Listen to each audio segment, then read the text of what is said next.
एक बार की बात है, महात्मा बुद्ध अपने शिष्यों के साथ दूसरे नगर में प्रवचन के लिए जा रहे थे। काफी दूर चलने के बाद सभी शिष्य थक गए और वे फिर महात्मा जी से बोले, गुरुजी, यदि आपकी आज्ञा हो तो कुछ देर कहीं रुककर विश्राम कर ले।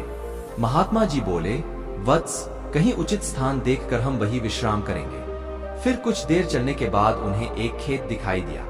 उस खेत पर एक बुजुर्ग और एक छोटा लड़का खेत जोतने का काम कर रहे थे। महात्मा जी ने उस बुजुर्ग से पूछा, हे मान्यवर, हम कुछ देर यहाँ विश्राम कर सकते हैं? तब उस बुजुर्ग ने महात्मा जी को पहचान लिया और हाथ जोड़कर उनको प्रणाम किया और कहा, हे महात्मा जी, ये तो हमारी खुशनसीबी है कि आप हमारे खेत पर पधारे। आप वहां उस पेड़ के नीचे विश्राम करें, मैं आपके जलपान का प्रबंध करता हूँ। तब महात्मा जी बोले, हे मान्यवर, आप अपना कार्य पूर्ण करें, हमको कुछ नहीं चाहिए। फिर भी वह बुजुर्ग नहीं माने और महात्मा जी को कुछ फल तोड़कर और उन्हें जल देकर वह बुजुर्ग अपने काम में व्यस्त हो गए। तब सभी शिष्यों और महात्मा जी ने फल और जल ग्रहण किया और सभी वही विश्राम करने लगे। फिर वह बुजुर्ग निरंतर अपना कार्य करते रहे। तभी उस बुजुर्ग के पोता काम करते करते थक गया और मन में सोचने लगा कि अभी तो आधा खेत ही जुता है और आधा खेत अभी बाकी है। अब मैं कुछ देर विश्राम कर लूं, फिर आधा खेत जोतूंगा।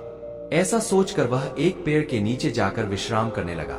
पेड़ की ठंडी ठंडी हवा से उस बुजुर्ग के पोते की आंख लग गई, लेकिन वह बुजुर्ग निरंतर अपने कार्य में लगे रहे। फिर जब उस बुजुर्ग का पोता अपनी नींद से जागा, तब तक उस बुजुर्ग ने सारा खेत जोत लिया।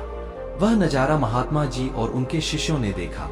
तभी महात्मा जी से उनके शिष्य बोले, हे गुरुजी, इन बुजुर्ग की उम्र इतनी अधिक होने के बावजूद भी बिना विश्राम किए ही उन्होंने सारा खेत जोत लिया, और दूसरी ओर तुम्हारे पोते की उम्र उनसे छोटी होने के बावजूद भी आधा खेत जोत कर विश्राम करने चला गया।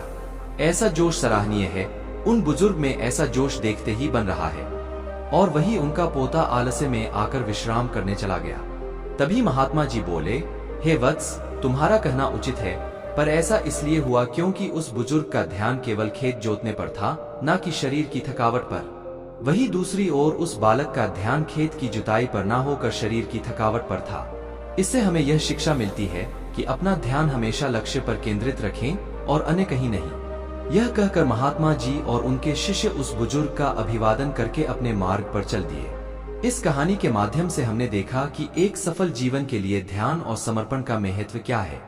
यह हमें याद दिलाता है कि अपने लक्ष्य को प्राप्त करने के लिए हमें समय समय पर विश्राम करना जरूरी है, लेकिन इसका मतलब यह नहीं है कि हमें अपने कामों में आलस्यपूर्वक ढलने की इजाजत है।